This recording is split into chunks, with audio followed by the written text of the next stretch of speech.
노랑이의 첫 생일이었다. 하지만 그곳에 진짜 생일을 축하하는 사람은 아무도 없었다. 서울의 스카이라인이 발 아래에 펼쳐진 최고급 펜트하우스의 거실은 대한민국 상위 1%의 인사들로 가득 차 있었다. 화려한 샹들리에 아래 값비싼 샴페인과 음식들, 그리고 가식적인 웃음소리가 넘실거렸다. 세상 모든 것을 가진 남자, 아우라 호텔의 CEO 차민혁의 아들. 그 돌잔치는 완벽한 성공의 그림이었다. 그 그림 속에서 차민혁과 오하리는 완벽한 부부처럼 서 있었다. 그는 흠잡을 데 없이 잘생긴 얼굴에 냉정한 미소를 띄었고, 그녀는 수천만 원을 오늘 호가하는 드레스를 입고 조용한 인형처럼 그의 곁을 지켰다. 사람들은 그들을 보며 세기의 커플이라 수군거렸지만 두 사람 사이에는 남극의 빙하보다도 차가운 공기가 흐르고 있었다. 하리는 아들 노랑이를 안고 있는 손에 힘을 주었다. 아이의 따뜻한 온기만이 이 거짓된 세상에서 그녀가 버틸 수 있는 유일한 이유였다. 그녀의 시선이 잠시 거실 한편에 놓인 작은 액자로 향했다. 그 안에는 햇살처럼 웃고 있는 한 여자의 사진이 있었다. 이세나, 민혁의 죽은 첫사랑이자 할인의 유일한 친구였던, 그리고 이 모든 비극의 시작. 그녀는 눈을 감았다. 모든 것이 1년 전 그날 밤에서 시작되었다. 1년 전 차민혁의 세상은 무너져 내렸다. 그의 유일한 빛이었던 연인 이세나가 불의의 사고로 세상을 떠났다. 장례식 내내 그는 로봇처럼 무표정했지만 그의 영혼은 이미 산산조각 나 있었다. 그날 밤 그는 도망치듯 단골이었던 최고급 룸살롱을 찾았다. 그는 술을 마셨다. 죽기 위해 마셨다. 나가. 그의 절규에 모두가 방을 나갔지만 단 한 사람, 오하린만이 그의 곁에 남았다. 그녀는 그저 말없이, 그가 술을 마시면 술잔을 채워주고 그가 울면 휴지를 건네주었다. 그녀는 그날 손님이 아닌 친구의 연인을 위로하고 있었다. 그날 밤 술과 슬픔, 그리고 지독한 외로움에 취한 두 사람은 돌이킬 수 없는 실수를 저질렀다. 다음 날 아침, 민혁은 자신의 옆에서 잠든 할인을 보고는 끔찍한 자기 혐오에 빠졌다. 그는 그녀에게 거액의 수표를 던져주며 다시는 눈앞에 나타나지 말라고 했다. 하지만 몇 달 후 그녀는 다시 그의 앞에 나타났다. 조금 부른 배를 감싸 안은 채 아우라 호텔의 회장실. 그는 경멸이 가득한 눈으로 그녀를 내려다보았다. 원하는 게 뭐야? 돈이면 얼마든지 줄 테니. 그 아이는 지워. 그의 잔인한 말에 하리는 눈물을 흘렸지만 고개를 저었다. 돈은 필요 없어요. 하지만 이 아이는 지울 수 없어요. 이 아이는 세나 언니가 남긴 마지막 선물이니까요. 그녀는 세나의 이름을 들먹이며 그를 설득하려 했지만 그에게는 변명으로밖에 들리지 않았다. 하지만 그는 아이를 외면할 수 없었다. 그것이 죽은 샌에 대한 최소한의 속죄라고 생각했다. 그는 그녀에게 사랑이 아닌 계약을 제안했다. 아이를 낳아 필요한 건 뭐든 해주지. 병원, 집, 돈, 평생 놀고 먹을 수 있게 해주지. 대신 넌 내 아들의 법적인 어머니이자 내 아내 역할에만 충실해. 그 이상은 바라지 마. 사랑 같은 건 기대하지도 마. 다시 현재. 시끄럽던 파티가 끝나고 거대한 펜트하우스에는 정적만이 남았다. 민혁은 서재로 들어가 익숙하게 책상 위에 세나 사진을 어루만졌다. 그에게 아내 자리는 여전히, 그리고 영원히 그녀의 것이었다. 오하린과 아들 노랑이는 그저 그의 죄책감과 책임감의 산물일 뿐이었다. 하리는 잠든 노랑이의 방에 조용히 앉아 있었다. 아이의 고른 숨소리를 듣고 있으면 지옥 같은 현실을 잠시나마 잊을 수 있었다. 그녀는 아들의 작은 손을 잡고 눈물을 삼켰다. 세나 언니, 나 잘하고 있는 거 맞지? 언니의 아이들, 내가 꼭 지켜낼게. 약속할게. 그녀의 삶은 계약으로 묶여 있었다. 그녀는 차민혁의 아내였지만 그의 마음을 가질 수는 없었다. 그녀는 노랑이의 엄마였지만 그 아이의 유일한 엄마가 아니었다. 그녀는 이 거대한 거짓말 속에서 위태로운 줄타기를 하고 있었다.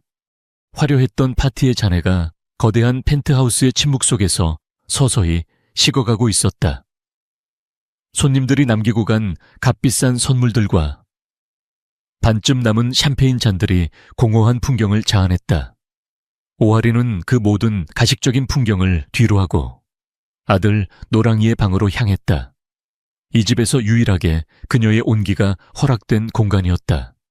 그녀는 곤히 잠든 아들의 배를 토닥이며 작은 목소리로 자장가를 흥얼거렸다. 아이의 솜털 같은 머리카락에서 나는 젖 내음이 그녀를 지탱해주는 유일한 현실이었다. 그녀는 아이의 작은 얼굴을 보며 마음속으로 수없이 되뇌었던 약속을 다시 한번 속삭였다. 세나 언니, 걱정하지 마. 내가 노랑이, 그리고 노아랑 노을이까지 꼭 지켜낼게. 같은 시각, 차민혁은 자신의 서재, 어둠 속에서 홀로 위스키 잔을 기울이고 있었다. 그의 시선은 책상 위에 놓인 이세나의 사진에 고정되어 있었다. 파티 내내 그가 썼던 냉정한 CEO의 가면은 벗겨지고 지독한 그리움과 상실감에 시달리는 한 남자의 얼굴만이 남아 있었다. 그에게 오하린과 아들 노랑이는 세나를 잃은 자신의 삶에 억지로 끼워 넣은 어울리지 않는 가구 같은 존재였다. 의무와 책임감, 그 이상도 이하도 아니었다. 바로 그때였다. 딩동. 고요한 펜트하우스의 정적을 깨고 날카로운 초인종 소리가 울려 퍼졌다. 이렇게 늦은 시간에 찾아올 사람은 없었다. 민혁은 짜증 섞인 표정으로 인터폰을 향했다. 나이든 집사가 먼저 현관으로 향했다. 잠시 후 집사의 당황한 목소리가 들려왔다. 회장님, 잠시 나와 보셔야겠습니다. 민혁은 마지못해 서재를 나섰다. 그리고 현관 앞에 펼쳐진 광경을 보고는 그대로 얼어붙었다. 문 앞에는 갓난아이가 쓰는 것과 똑같은 바구니 2개가 놓여 있었다. 그리고 그 안에는 방금 전까지 자신의 아들 노랑이가 입고 있던 것과 똑같은 베넷 저고리를 입은 2명의 갓난아이가 서로의 손을 잡은 채 잠들어 있었다. 노랑이와 똑같이 생긴, 마치 거울을 보는 것처럼 완벽하게 똑같이 생긴 2명의 아이. 그의 발치에 작은 쪽지 한 장이 떨어져 있었다. 그는 떨리는 손으로 쪽지를 집어들었다. 그 안에는 서툰 필체로 짧은 문장이 적혀 있었다. 차민혁 씨의 아이들입니다. 더는 키울 수 없어 보냅니다. 민혁의 머릿속에서 무언가 툭 하고 끊어지는 소리가 났다. 그의 이성이, 분노가, 모든 것이 한순간에 폭발했다. 그의 머릿속에 떠오른 유일한 용의자는 단 한 사람이었다. 그는 성큼성큼 노랑이의 방으로 향했다. 그리고 문을 거칠게 열어젖혔다. 그의 살기등등한 모습에 자장가를 부르던 할인이 화들짝 놀라 그를 쳐다보았다. 내 짓이지. 그의 목소리는 분노로 낮게 잠겨 있었다. 무슨 말씀이세요? 이것도 네 계획의 일부였나? 설마 새 쌍둥이였어? 그는 조소했다. 하나는 먼저 내세워서 이 집에 안전하게 들어오고 나머지 2은 어디다 숨겨뒀다가 이제 와서 몸값을 더 올려볼 생각이었나? 그의 잔인한 말에 할인의 얼굴이 하얗게 질렸다. 그녀는 그의 어깨 너머로 현관 앞에 놓인 2개의 바구니를 보았다. 그녀의 눈동자가 공포로 격렬하게 흔들리기 시작했다. 올 것이 왔구나. 하지만 이렇게 빨리, 이런 방식으로 올 줄은 몰랐다. 세나 언니와 했던 계획이 완전히 틀어져 버렸다. 아니에요. 아니에요. 저는 정말 몰랐어요. 하리는 울부짖으며 부정했다. 그녀의 반응은 너무나도 생생하고 절박했다. 거짓말을 하는 사람의 연기가 아니었다. 그것은 모든 것을 망쳐버렸다는 진짜 공포에 질린 사람의 비명이었다. 그녀의 진실된 공포는 오히려 민혁의 분노를 더욱 혼란스럽게 만들었다. 계획된 사기꾼이라면 저런 반응을 보일 리 없었다. 그렇다면 대체 이 모든 일은 누가 꾸민 것이란 말인가? 그리고 저 여자는 대체 무엇을 이토록 두려워하는 것인가? 은계. 그때 바구니에 있던 아이 중 한 명이 잠에서 깨어 울음을 터뜨렸다. 그 울음소리는 신호탄처럼 다른 아이의 울음을 이끌어냈다. 순식간에 고요했던 펜트하우스는 새 아이의 울음소리로 가득 찼다. 집사는 어쩔 줄 몰라 발을 동동 굴렀고 하리는 절망적인 표정으로 주저앉아 버렸다. 차민혁은 그 모든 혼돈의 한가운데에 서 있었다. 그의 발치에서 울고 있는 두 아이, 그리고 아들을 껴안은 채 공포에 질려 떨고 있는 여자. 세나의 죽음 이후 그가 완벽하게 통제하고 있다고 믿었던 그의 세상이 속수무책으로 무너져 내리고 있었다. 새 아이의 울음소리는 차민혁의 이성을 마비시키는 교향곡이었다. 하지만 그는 혼돈 속에서도 CEO였다. 그의 몸은 본능적으로 움직였다. 그는 즉시 비서에게 전화를 걸어 자신의 개인 주치의와 국내 최고의 신생아 케어팀을 지금 당장 펜트하우스로 호출하라고 지시했다. 수백만 달러짜리 인수합병을 지시하던 목소리로 그는 분유와 기저귀 그리고 아기 침대 2개를 주문했다.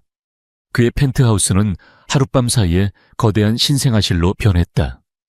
전문가들이 도착해 울고 보채는 아이들을 능숙하게 돌보는 동안 민혁과 하리는 거실 양끝에 서서 마치 이 모든 일의 구경꾼처럼 자신의 집에서 벌어지는 소란을 지켜보고 있었다. 그 와중에도 민혁의 첫 번째 지시는 증거 확보였다.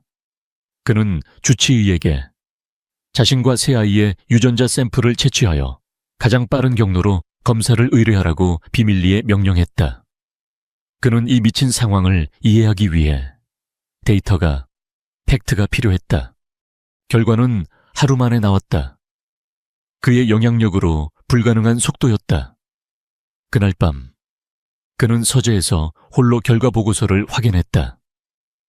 보고서의 내용은 그의 마지막 남은 이성마저 파괴하기에 충분했다. 2가지 충격적인 사실.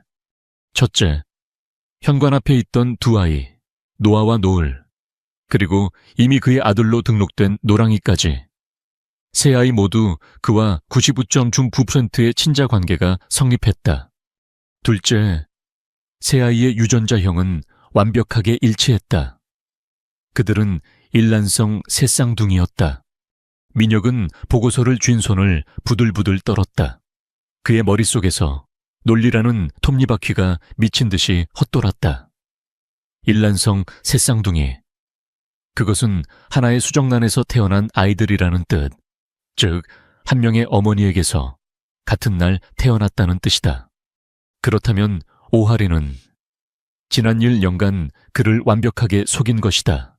새쌍둥이를 낳고 2명은 어딘가에 숨겨둔 채 한 명만을 이용해 이 집에 들어왔다. 그의 분노는 이제 확신이 되었다. 그는 보고서를 들고 곧장 할인이 있는 아기 방으로 향했다. 이걸 설명해봐. 그는 그녀의 눈앞에 보고서를 던졌다. 그의 목소리는 위험할 정도로 조용했다. 이학적으로 불가능한 일이야. 네가 3명 모두를 낳고 지난 1년간 나를 완벽하게 속인 게 아니라면 그의 비난 앞에서 할인의 세상은 다시 한번 무너져 내렸다. 그녀의 눈앞에 그의 분노한 얼굴 대신 1년 전 병실의 풍경이 겹쳐졌다. 1년 전 어느 대학병원의 VIP 병실, 창백한 얼굴의 이세나는 인큐베이터 안에 나란히 누워있는 3명의 작은 생명들을 보며 힘없이 미소 짓고 있었다. 그녀의 곁에는 눈이 퉁퉁 붓도록 운 오아린이 그녀의 손을 꼭 잡고 있었다. 이 아이들, 민혁 씨 아이들이야. 세나의 목소리는 거의 들리지 않을 만큼 작았다. 내가 몰래 인공수정으로 나왔어. 그 사람 몰래 보관해뒀던 정자로. 그녀는 알고 있었다. 자신에게 남은 시간이 얼마 없다는 것을. 그리고 자신이 죽으면 자신의 아이들이 괴물 같은 시아버지, 차 회장의 손에 들어갈 것이라는 것을. 그분은 괴물이야, 하리나. 내가 가진 모든 걸 빼앗고 나까지 죽이려 하고 있어. 만약 내가 죽고 이 아이들의 존재가 알려지면 그분은 아이들을 자신의 완벽한 후계자로 키우기 위해 감금하거나 혹은 귀찮은 존재로 여겨 없애버릴지도 몰라. 세나의 눈에서 공포와 절망이 흘러내렸다. 그녀는 마지막 힘을 쥐었자 하린의 손을 잡았다. 부탁이야, 하린아. 내 유일한 친구인 너밖에 없어. 그녀는 하린과 민혁의 하룻밤 실수에 대해 이미 알고 있었다. 그것은 그녀의 계획의 일부가 아니었지만 이제 유일한 희망의 끈이 되었다. 셋 중 하나, 노랑기를 내 아이인 것처럼 민혁 씨에게 데려가. 너와 민혁 씨 사이에 있었던 그 하룻밤. 그걸 이용하는 거야. 일단 그 집에 들어가서 그 사람의 아내로서 우리 노아와 노을이까지 새 아이 모두를 지켜줘. 내가 모든 걸 바로잡고 그 사람에게 돌아갈 때까지만 제발. 그것은 친구가 친구에게 할 수 있는 세상에서 가장 잔인한 부탁이었다. 하리는 울면서 고개를 저었지만 죽어가는 친구의 마지막 소원을 거절할 수 없었다. 걱정 마, 언니. 내가 목숨을 걸고 지킬게. 언니가 돌아올 때까지 꼭. 과거의 기억에서 돌아온 하린의 뺨은 다시 흘러내린 눈물로 흠뻑 젖어 있었다. 그녀는 자신을 경멸적으로 쳐다보는 민혁을 보았다. 그녀는 진실을 말할 수 없었다. 세나가 인공수정으로 아이를 낳았다는 사실. 그리고 이 모든 비극의 배후에 그의 아버지가 있다는 사실을. 그 진실을 말하는 순간 그것은 죽은 친구와의 약속을 깨는 것이자 아이들을 세상에서 가장 위험한 인물에게 노출시키는 행위였다. 그래서 그녀는 아무 말도 할 수 없었다. 그저 고개를 저으며 울음을 삼킬 뿐이었다. 그녀의 침묵은 민혁에게 유죄 인정처럼 보였다. 그의 눈빛은 더욱 차갑게 식어갔다. 그들 사이의 불신과 오해의 골은 이제 건널 수 없는 강이 되어버렸다. 차민역의 펜트하우스는 하룻밤 사이에 질서정연한 제국에서 혼돈의 전쟁터로 변했다. 3명의 똑같이 생긴 아이들은 약속이라도 한 듯 번갈아가며 울고 먹고 잠들었다. 최고급 이탈리아 가구들 사이에는 아기 침대 3개가 나란히 놓였고 수억 원짜리 그림이 걸린 벽에는 기저귀와 젖병 소독기가 위태롭게 자리 잡았다. 공기 중에는 늘 차가운 향수 냄새 대신 달콤한 분유 냄새와 파우더 향이 떠다녔다. 이 모든 혼돈의 지휘관은 오하린이었다. 그녀는 지난 1년간 노랑이 1명을 키우며 익혔던 모든 육아 기술을 총동원했다. 잠은 사치였다. 그녀는 기계처럼 아이들의 기저귀를 갈고 분유를 타고 트림을 시켰다.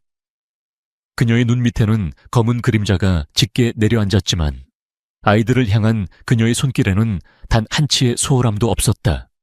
차민혁은 그 모든 광경을 마치 자신의 세상이 아닌 것처럼 한 걸음 떨어진 곳에서 지켜보았다. 그는 자신의 집을 점령한 이 작은 침략자들과 그 침략자들을 이끄는 여자를 이해할 수 없었다. 그는 자신의 서재에 틀어박혀 일을 하려 했지만 방음벽을 뚫고 들어오는 아이들의 우렁찬 울음소리는 그의 집중력을 사정없이 흩트려 놓았다. 그는 여전히 그녀를 의심했다. 유전자 검사 결과는 그의 의심을 더욱 굳건하게 만들었다. 그녀는 희대의 사기꾼임이 틀림없었다. 하지만 그의 눈은 그의 이성과는 다르게 자꾸만 그녀를 쫓고 있었다. 그가 가장 이해할 수 없는 것은 새 아이를 향한 그녀의 태도였다. 그의 생각대로라면 그녀는 자신의 보험인 노랑이만을 애지중지하고 불청객인 노아와 노을이는 귀찮아하거나 소홀히 대해야 마땅했다. 하지만 그녀는 그러지 않았다. 어느 날 새벽 3시였다. 아이들의 울음소리에 잠이 깬 민혁은 짜증이 치민 채 서재를 나섰다.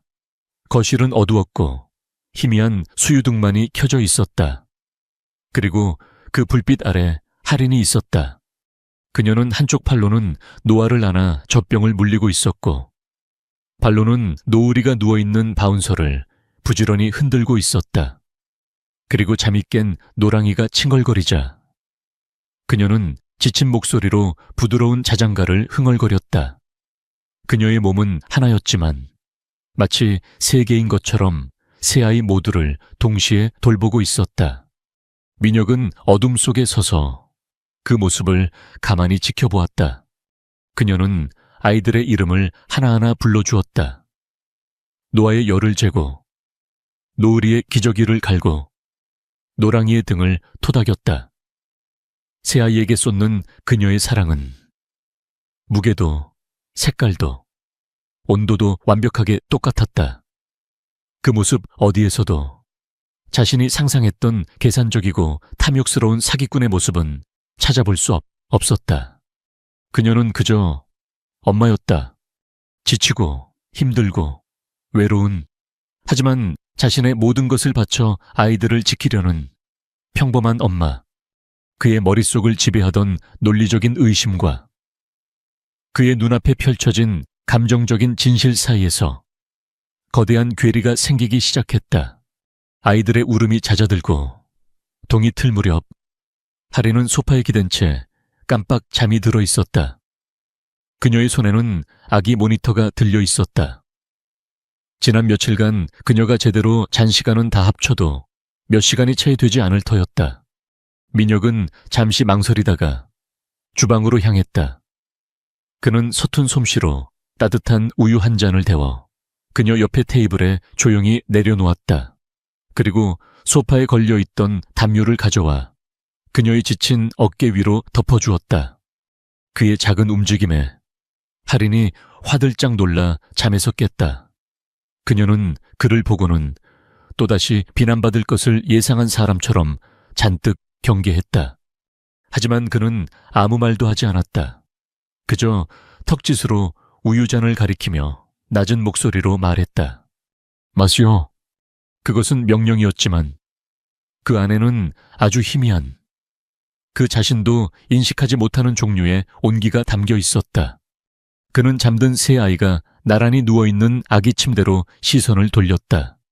똑같이 생긴 세 개의 작은 얼굴. 곤히 잠든 모습은 천사와도 같았다. 그는 처음으로 이 아이들이 더 이상 해결해야 할 문제나 밝혀내야 할 비밀이 아니라 살아있는 작은 생명이라는 것을 실감했다. 그리고 그 생명들은 그의 아이들이었다. 그는 이제 새 아이의 아빠였다. 어둡고 고요한 거실. 갓난아이들의 고른 숨소리만이 들려오는 공간 속에서 두 사람은 아무 말 없이 서 있었다. 그들은 여전히 서로를 믿지 못하는 계약관계의 부부였지만 그 순간만큼은 잠든 아이들을 지키는 지친 부모이기도 했다. 차민혁과 오할인 사이의 위태로운 휴전은 새 아이가 만들어내는 혼돈 속에서 아슬아슬하게 이어지고 있었다.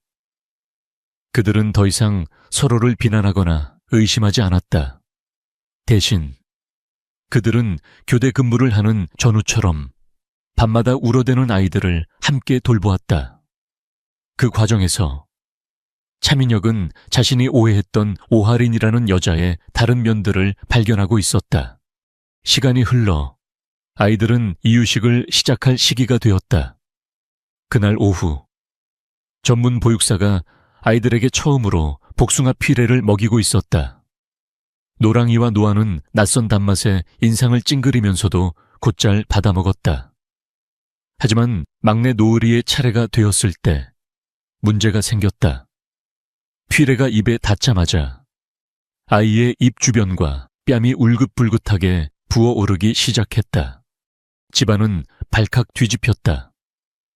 소식을 듣고 달려온 민혁은 즉시 주치의를 호출했다. 다행히 심각한 증상은 아니었다. 의사는 가벼운 알레르기 반응이라며 아마도 복숭아 알레르기일 것이라고 진단했다. 흔하지는 않지만 종종 유전되는 경우가 많습니다. 의사의 마지막 말이 민혁의 뇌리에 번개처럼 내리꽂혔다. 유전, 복숭아 알레르기. 그의 머릿속에서 먼지 쌓인 기억의 서랍이 강제로 열렸다. 오래전 그와 세나가 함께 소풍을 갔던 어느 봄날이었다. 그가 잘 깎은 복숭아 한 조각을 그녀에게 건넸다. 하지만 그녀는 슬픈 미소를 지으며 고개를 저었다. 나 복숭아 알레르기 있어, 민혁 씨. 만지기만 해도 이렇게 빨개져. 그녀는 장난스럽게 복숭아에 스친 자신의 손목을 보여주었다. 그곳에는 정말로 붉은 반점이 작게 돋아나 있었다. 기억이 현실로 돌아왔을 때 민혁은 혼란에 휩싸였다. 유전자 검사 결과 새아이는 완벽하게 똑같은 일란성 새쌍둥이였다. 그렇다면 알레르기 역시 3명 모두에게 동일하게 나타나야 했다.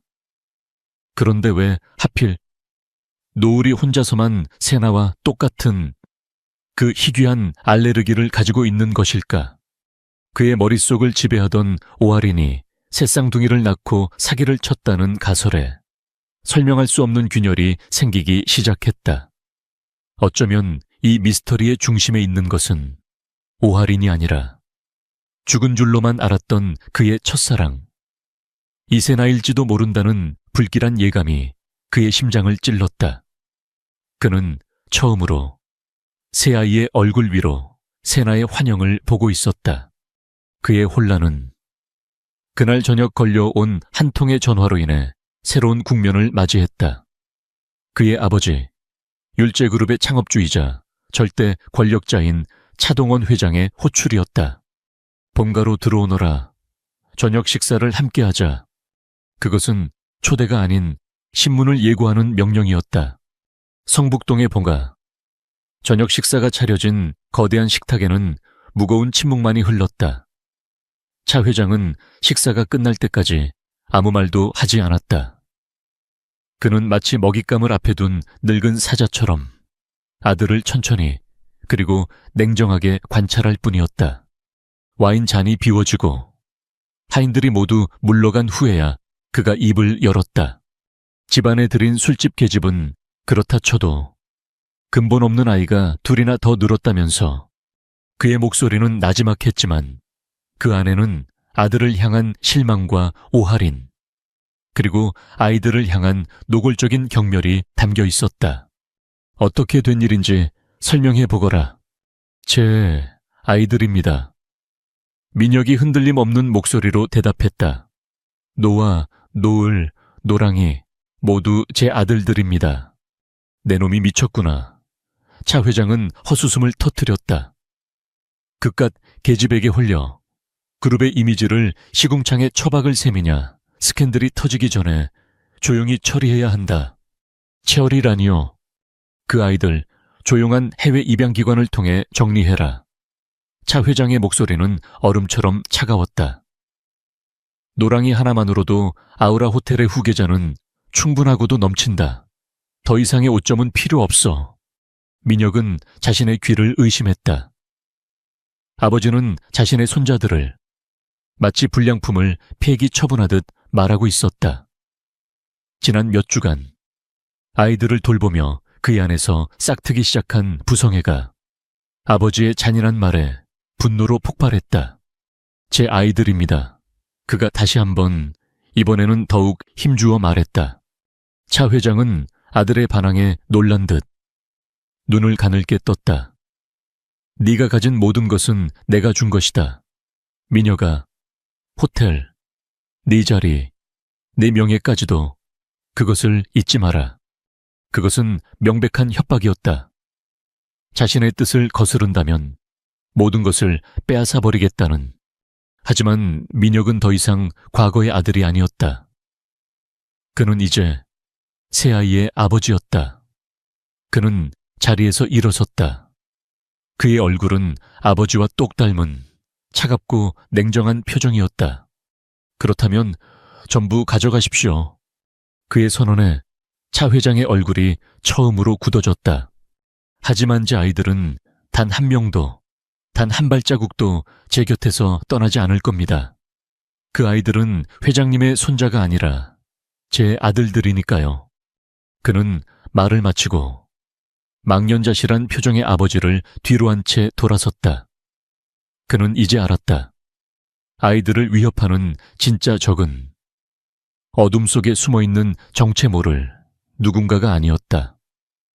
바로 그의 아버지, 그리고 그가 속한 이 거대한 제국 그 자체라는 것을 아버지와 등을 돌리고 나온 후 차민혁의 세상은 완벽한 고립 상태에 빠졌다. 다음 날 아침, 그의 법인 카드가 정지되었고 그가 추진하던 신규 프로젝트들은 보류되었다. 차 회장은 아들에게 자신의 제국에서 왕의 뜻을 거스른 자의 말로가 어떤 것인지를 똑똑히 보여주고 있었다. 하지만 민혁은 흔들리지 않았다. 그는 자신의 펜트하우스를 전쟁 지휘 본부 삼아 자신에게 충성하는 소수의 임원들과 함께 방역을 준비했다. 그는 아버지가 더 잔인한 방식으로 나올 것을 예감했다. 그는 할인에게 어떤 일이 있어도 집 밖에 나가지 말라고 경고했고 펜트하우스의 경비 인력을 2배로 늘렸다. 그의 예상대로 차 회장의 다음 목표는 가장 약한 고리인 오하린이었다. 차 회장은 민혁이 호텔에서 열리는 중요한 이사회에 반드시 참석해야 하는 시간을 정확히 알고 있었다. 그가 집을 비운 바로 그 시간, 차 회장은 자신의 비서실장만을 대동한 채 조용히 펜트하우스를 방문했다. 수십 년간 그를 모셔온 집사들은 민혁의 새로운 경호팀을 무시한 채 당연하다는 듯 대회장님을 안으로 들였다.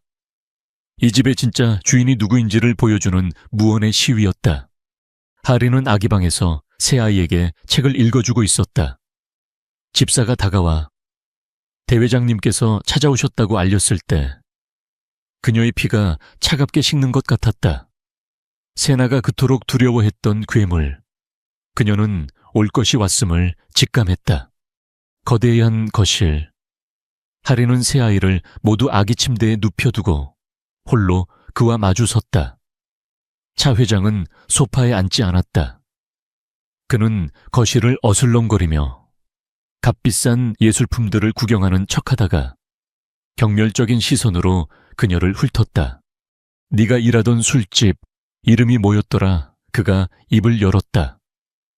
아가씨들 등급 매겨서 손님한테 판다던 청담동의 그곳 말이다.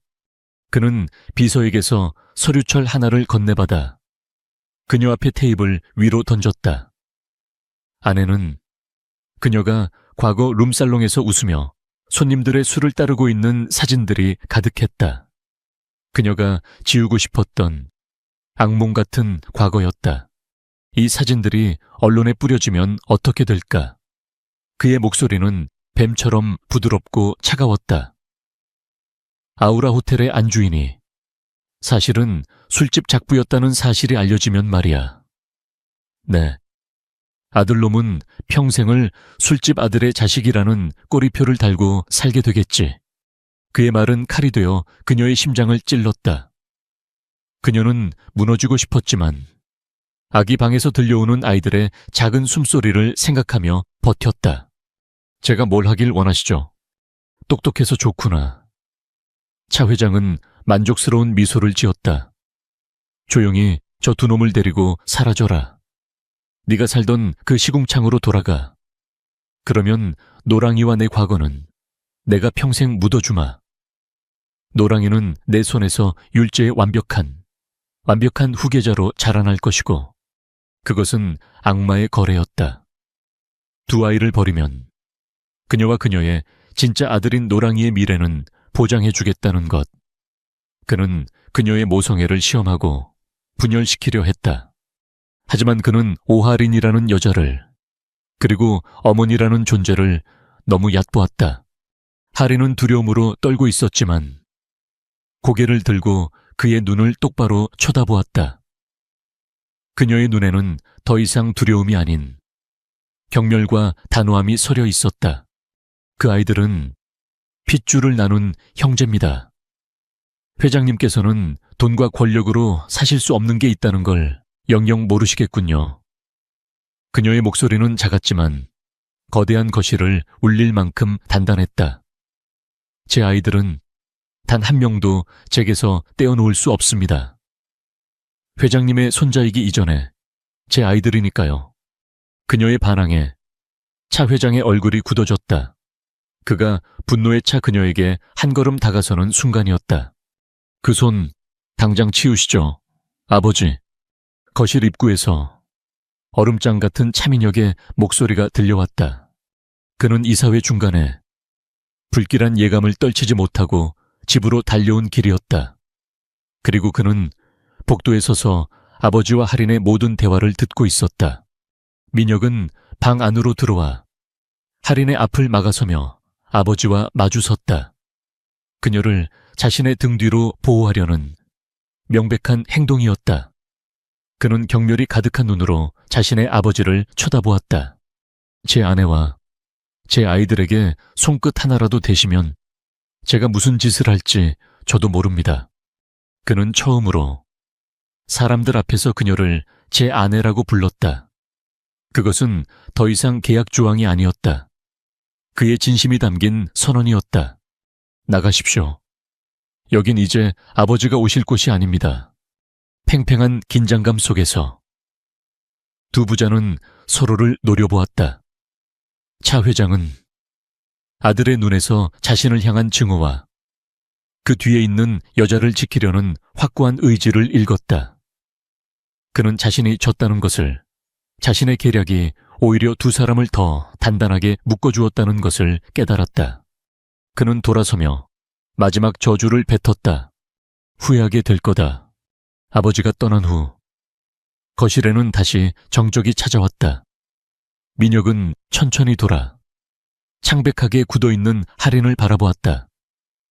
그의 눈에 남아있던 마지막 의심의 그림자가 완전히 사라져 있었다. 대신 그 자리에는 깊은 죄책감과 존경심 그리고 복잡한 연민이 뒤섞여 있었다. 괜찮아. 그가 물었다. 그녀의 안부를 물은 것은 그들이 만난 후 처음이었다. 그 한마디에 할인이 버티고 있던 모든 것이 무너져 내렸다. 그녀는 그 자리에 주저앉아 아이처럼 서럽게 울기 시작했다. 차 회장이 떠나간 후 거실에 남은 것은 오할인의 서러운 울음소리와 그 울음을 어떻게 위로해야 할지 모르는 차민혁의 무거운 침묵뿐이었다. 그는 난생 처음으로 누군가의 슬픔 앞에서 속수무책인 자신을 발견했다. 그는 서툰 손길로 그녀에게 다가가 어깨를 감싸 안는 대신 따뜻한 물 한 잔을 건넸다. 그의 서툰 위로에 할인은 천천히 울음을 그쳤다. 그녀의 눈물은 지난 5년간 두 사람을 가로막고 있던 불신과 오해의 벽을 허물어 내렸다. 이제 말해줘. 민혁이 처음으로 부드러운 목소리로 말했다. 내가 알아야 할 모든 것을. 할인은 고개를 끄덕였다. 그녀는 이제 더 이상 혼자가 아니었다. 그녀는 친구 세나와의 약속, 그리고 세나의 마지막 부탁에 대해 모두 털어놓았다. 하지만 그녀 역시 모든 것을 알지는 못했다. 그녀가 아는 것은 세나가 자신의 목숨을 위협할 만큼 거대한 비밀을 쥐고 있었고 그 비밀의 중심에 차 회장이 있다는 것뿐이었다. 그날 이후 그들은 단순한 계약 부부가 아닌 진실을 추적하는 동맹이 되었다. 민혁은 세나의 죽음부터 다시 파고들기 시작했다. 그는 노을이의 복숭아, 알레르기가 마음에 걸렸다. 그것은 세나와 아이들을 잇는 유일한 유전적 단서였다. 그는 자신의 정보팀을 시켜 세나의 모든 의료 기록을 다시 검토하라고 지시했다. 동시에 그는 1년 전 세나의 교통사고 기록을 원점에서부터 재검토했다. 경찰 보고서는 단순 졸음운전으로 인한 사고로 종결되어 있었다. 하지만 민혁은 보고서의 아주 작은 부분에서 위화감을 발견했다. 사고를 낸 트럭 운전사는 사고 일주일 후 구치소에서 목을 매 자살했다. 그리고 그의 가난한 가족에게 출처를 알 수 없는 거액의 익명 기부금이 전달되었다. 전형적인 꼬리 자르기 수법이었다. 하지만 결정적인 증거가 없었다. 그들이 쫓고 있는 것은 거대한 유령과도 같았다. 언니는 모든 것을 기록하는 습관이 있었어요. 거실에서 함께 자료를 보던 할인이 문득 말했다. 컴퓨터에 암호화된 폴더 같은 걸 만들어두고 거기에 일기나 중요한 자료들을 보관하곤 했어요. 그녀의 말에 민혁의 머릿속에 번개가 쳤다. 세나는 IT 기술에 능통한 디자이너였다.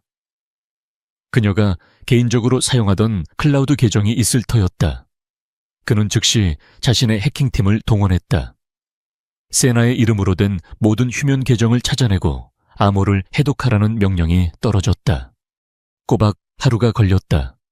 마침내 팀이 가명으로 만들어진 2중 3중으로 암호화된 클라우드 계정 하나를 찾아냈다. 암호를 푸는 데만 몇 시간이 더 걸렸다. 그날 밤 민혁과 하리는 그의 서재에서 노트북 화면이 열리기만을 숨죽여 기다렸다. 마침내 암호가 풀리고 폴더가 열렸다. 그 안에는 세나가 남긴 지옥의 기록들이 고스란히 담겨 있었다. 폴더 안에는 단순한 일기만 있는 것이 아니었다. 15년 전 유망한 IT 벤처기업 대표 부부가 의문의 교통사고로 사망했다는 낡은 신문기사 스크랩, 그리고 그 회사가 헐값의 율제그룹의 자회사로 인수되었다는 공시자료. 사망한 대표의 이름은 이진석, 바로 이세나의 아버지였다. 다음 파일은 음성 녹음 파일이었다. 아버지의 옛 동료를 수소문해 만난 세나가 그에게서 차동원 회장이 고의로 회사를 부도내고 사고를 위장해 회사를 통째로 삼켰다는 증언을 받아낸 내용이었다. 그리고 마지막 파일, 민혁 씨에게라고 저장된 동영상 파일이었다. 민혁은 떨리는 손으로 파일을 클릭했다. 화면에 그가 그토록 그리워하던 세나의 얼굴이 나타났다. 그녀는 창백하고 두려움에 질려 있었지만 그 눈빛만은 강인하게 빛나고 있었다. 그녀는 마치 지금의 민혁을 보고 있기라도 한 듯 카메라를 똑바로 응시하며 말했다. 민혁 씨, 이 영상을 보고 있다면 나는 아마 이 세상 사람이 아니겠지. 그녀의 목소리는 떨리고 있었다. 미안해, 당신을 속이려던 건 아니었어. 당신의 아버지가 우리 부모님을 죽인 원수라는 걸 알게 됐어. 나는 그 사람의 죄를 밝히기 위해 증거를 모으고 있었고 그걸 그 사람에게 들켜버렸어. 그녀의 눈에서 눈물이 흘러내렸다. 그 사람은 나를 죽일 거야. 그래서 우리 사랑의 마지막 흔적이라도 남기고 싶었어. 당신 몰래 인공수정으로 우리 아이들을 가졌어. 미안해. 영상 속의 그녀는 곁에 있던 할인을 향해 고개를 돌렸다. 그 모습은 할인의 기억 속 마지막 모습과 겹쳐졌다. 할인아, 미안해. 너에게 너무 무거운 짐을 주었어. 하지만 부탁할 사람이 너밖에 없었어. 우리 아이들, 우리 노아, 노을이, 노랑이 꼭 지켜줘. 세나는 다시 카메라를 보았다. 그녀는 마지막 힘을 다해 민혁에게 마지막 말을 남겼다.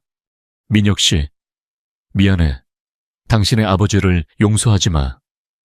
나를 위해서, 그리고 우리 아이들을 위해서 정의를 찾아줘. 사랑해. 영상이 끝나고 서재에는 무거운 침묵만이 남았다. 하리는 소리내어 울고 있었다.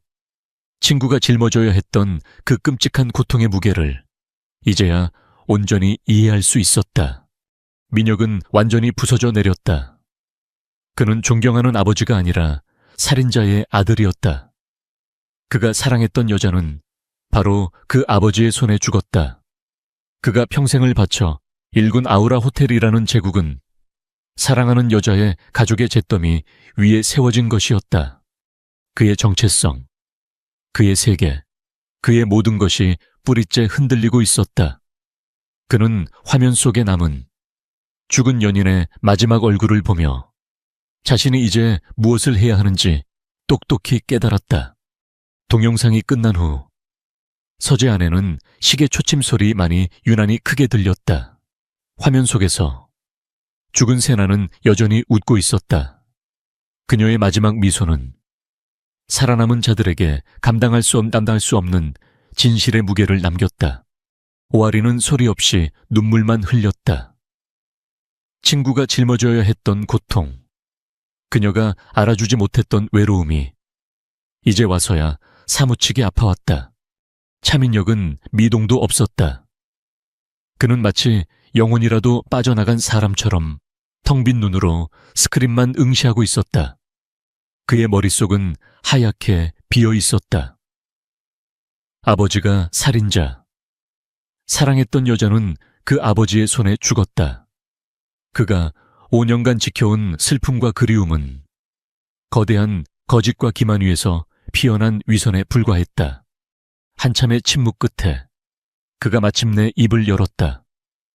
그의 목소리는 물에 젖은 솜처럼 무겁고 힘이 없었다. 그날 밤도 그가 물었다. 계획이었나? 그가 의미하는 그날 밤이 무엇인지 하리는 즉시 알아차렸다. 그와 그녀의 관계가 시작되었던, 모든 오해의 씨앗이 되었던 그 하룻밤의 실수. 하리는 차마 그의 눈을 보지 못하고 고개를 숙였다. 그녀의 목소리는 죄책감으로 떨리고 있었다. 언니의 아이디어였어요. 그녀는 모든 것을 고백했다. 아이를 가진 세나의 건강이 급격하게 나빠지고 차 회장의 위협이 현실로 다가오자 두 사람은 절박해졌다. 세나는 민혁이 다른 여자를 만나 마음을 정리하기 전에 어떻게든 아이들을 그의 울타리 안으로 들여보내야만 했다. 언니가 말했어요. 제가 회장님의 아들을 낳은 여자로 그 집에 들어가야만 한다고요. 그것만이 아이들을 가장 가까이에서 안전하게 지킬 수 있는 유일한 방법이라고 했어요. 그것은 끔찍하고 잔인한 계획이었다. 친구의 연인을 유혹하고 하룻밤의 실수를 이용해 그의 인생에 끼어드는 것. 하리는 거부했지만 죽어가는 친구의 눈물 어린 애원을 외면할 수 없었다. 저는 언니를 도울 수만 있다면 뭐든 할 수 있었어요. 하지만 회장님을 속일 생각은 정말 미안해요. 그녀는 흐느꼈다. 그녀는 단 한 번도 그의 마음을 원한 적이 없었다. 그녀는 그저 친구의 아이들을 지키는 그림자 역할에 충실하고자 했을 뿐이다. 그녀 역시 세나가 차 회장에게 살해당했다는 사실은 오늘 처음 알았다. 그녀가 알았던 것은 차 회장이 세나의 모든 것을 빼앗으려 하는 위험한 인물이라는 것뿐이었다. 그녀 역시 이 거대한 비극의 또 다른 피해자였다. 모든 조각이 맞춰졌다. 사랑, 거짓말, 오해, 희생, 그 모든 것의 실타래가 풀렸다. 민혁은 자리에서 일어나 비틀거리며 서재를 나갔다. 그는 혼자만의 시간이 필요했다. 그는 아기 방으로 향했다. 어둠 속에서 세 개의 아기 침대가 나란히 놓여 있었다. 그는 잠든 아이들의 얼굴을 차례로 내려다보았다. 똑같이 생긴 세 개의 얼굴, 그를 닮고 그가 사랑했던 여자를 닮은 아이들, 그의 정체성이 뿌리째 흔들리고 있었다. 그는 살인자의 아들이었다. 그가 누리고 있는 부와 명예는 사랑하는 여자의 부모님의 피 위에 세워진 것이었다. 그는 속은 남자였다. 그의 첫사랑은 그가 알지 못하는 비밀 속에서 홀로 싸우다 죽어갔다. 지금 그의 곁에 있는 여자는 그를 속였지만 그것은 세상에서 가장 숭고한 약속을 지키기 위함이었다. 그는 이 모든 거짓의 한가운데에 서 있는 어릿광대에 불과했다. 하지만 단 하나, 그가 부정할 수 없는 단 하나의 진실이 있었다. 그는 아버지였다. 이 작은 생명들의 아이들은 죄가 없었다. 아이들은 이 모든 비극 속에서 피어난 유일한 희망이자 진실이었다. 그는 아기 침대 위로 손을 뻗어 잠든 노아의 작은 손을 조심스럽게 감싸 쥐었다. 아이의 작은 손가락이 본능적으로 그의 손가락을 꽉 잡았다. 그 작은 온기와 무게감, 그것이 무너져 내리는 그의 세상을 지탱해주는 유일한 앵커였다. 그는 한참 동안이나 그렇게 서 있었다. 그리고 마침내 결심을 굳힌 듯 방을 나섰다. 거실 소파는 할인이 불안한 표정으로 그를 기다리고 있었다. 민혁은 그녀의 앞에 섰다. 그의 눈에는 더 이상 분노나 의심이 없었다. 그 자리에는 함께 지옥을 목격한 동지에게서나 볼 수 있는 깊은 슬픔과 유대감이 자리하고 있었다. 그는 용서나 사랑을 말하지 않았다. 대신 그는 앞으로 그들이 나아가야 할 길을 말했다. 세나를 위해, 그리고 우리 아이들을 위해 아버지를 멈춰야겠어. 그의 목소리는 낮았지만 강철처럼 단단했다. 그는 처음으로 할인을 똑바로 바라보며 그녀의 역할을 인정했다. 혼자서는 안 돼. 당신 도움이 필요해. 그것은 그가 태어나서 처음으로 누군가에게 내미는 진정한 도움의 손길이었다. 할인은 그의 눈을 보았다. 그리고 말없이, 하지만 그 어떤 대답보다도 굳건하게 고개를 끄덕였다. 싸움은 아직 끝나지 않았다. 하지만 이제 그들은 함께 싸울 것이다. 진실을 마주한 후 펜트하우스의 공기는 무겁지만 더 이상 차갑지 않았다. 차민혁과 오하린, 두 사람은 이제 공동의 목표를 가진 동지가 되었다. 그들의 목표는 단 하나, 괴물이 되어버린 아버지를 멈추고 죽은 세나의 원한을 풀어주며 새 아이의 미래를 지키는 것이었다. 그것은 다윗과 골리앗의 싸움이었다. 하지만 다윗의 손에는 세상 그 어떤 무기보다도 강력한 진실이라는 돌멩이가 들려 있었다. 민혁은 치밀하게 움직이기 시작했다. 그는 먼저 할인과 새 아이를 아무도 모르는 안전 가옥으로 옮겼다. 그의 가장 충성스러운 경호원들만이 그곳을 지켰다. 폭풍의 눈 속으로 들어가기 전 그는 자신의 가장 소중한 것을 먼저 대피시켰다. 그리고 그는 자신이 가진 모든 것을 걸고 마지막 싸움을 준비했다. 그는 세나가 남긴 증거들을 정리하고 신뢰할 수 있는 언론사와 법조계 인사들에게 접촉했다. 그것은 아들이 아버지를 심판대에 세우기 위한 세상에서 가장 잔인한 준비였다. 결전의 날, 그는 아우라 호텔 최상층, 아버지의 집무실을 찾았다. 차 회장은 그가 모든 것을 포기하고 항복하러 온 것이라 생각한 듯 여유로운 미소로 그를 맞았다. 그래, 이제라도 정신을 차렸구나. 그 계집과 아이들은 처리했겠지. 민혁은 대답 대신 아버지의 거대한 책상 위로 세나가 남긴 USB를 올려놓았다. 그리고 집무실의 대형 스크린에 세나의 마지막 모습이 담긴 동영상을 재생했다.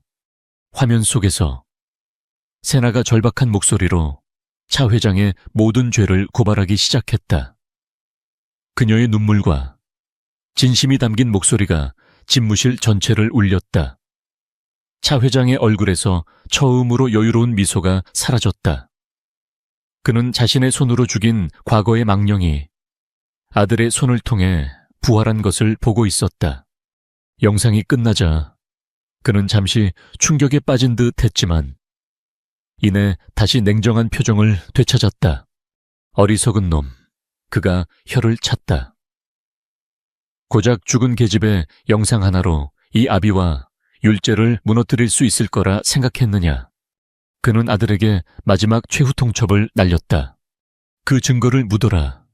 그러면 너는 계속 나의 아들이자 아우라의 주인이 될 것이다.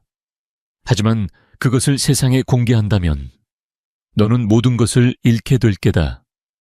가족도, 회사도, 너는 네 손으로 모든 것을 파멸시키는 게야. 그것은 그의 마지막 시험이었다. 권력과 정의 사이에서 아들에게 선택을 강요한 것이다. 민혁은 자신의 아버지를, 그를 낳아주고 길러준 남자를, 그리고 그의 인생을 송두리째 파괴한 남자를 가만히 바라보았다. 그의 눈에는 더 이상 증오나 분노가 없었다. 그 자리에는 깊고 서글픈 연민만이 남아있었다. 저는 이미 모든 것을 잃었습니다. 아버지, 1년 전에 세나 씨가 죽었을 때 그의 목소리는 조용했지만 그 어떤 외침보다도 단단했다.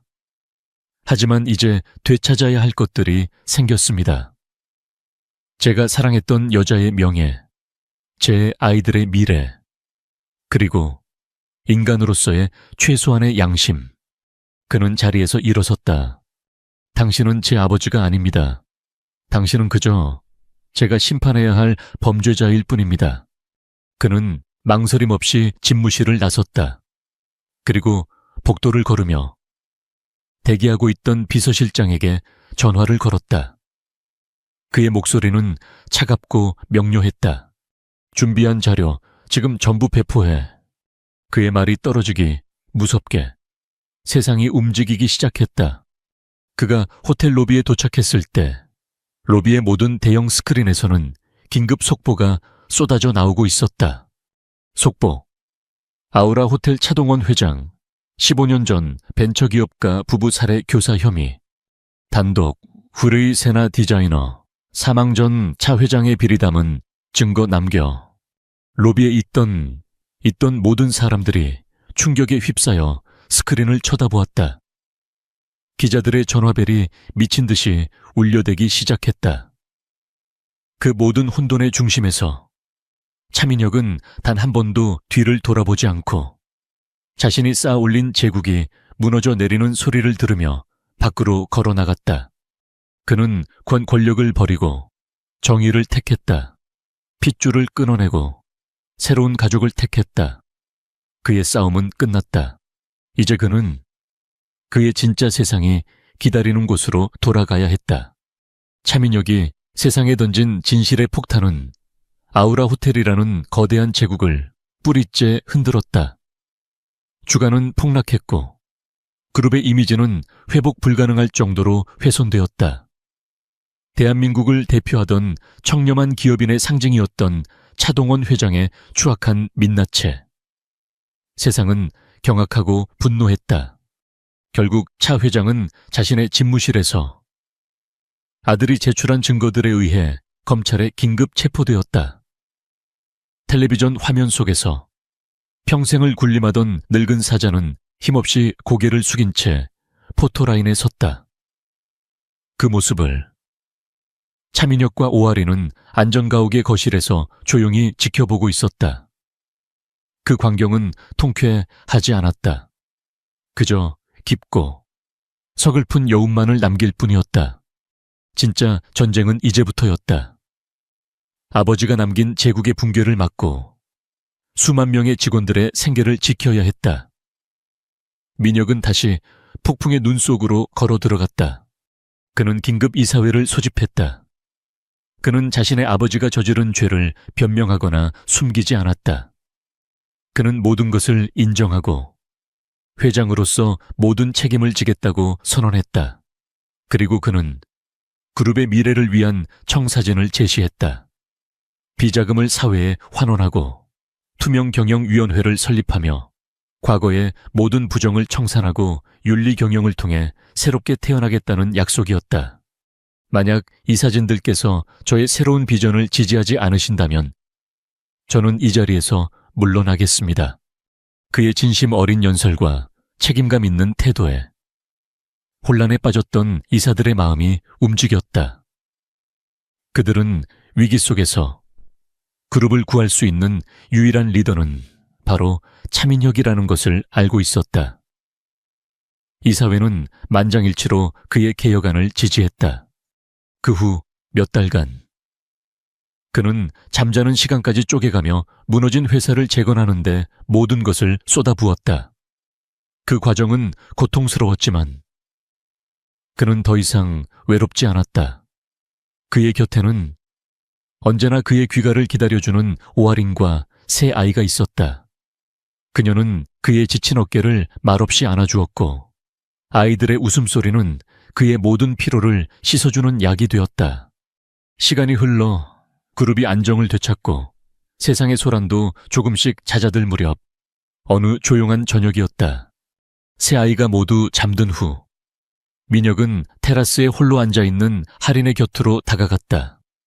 그녀는 밤하늘의 별을 보고 있었다. 민혁은 그녀의 옆에 조용히 앉았다. 그는 지난 몇 달간 그녀라는 사람을 다시 배우고 있었다.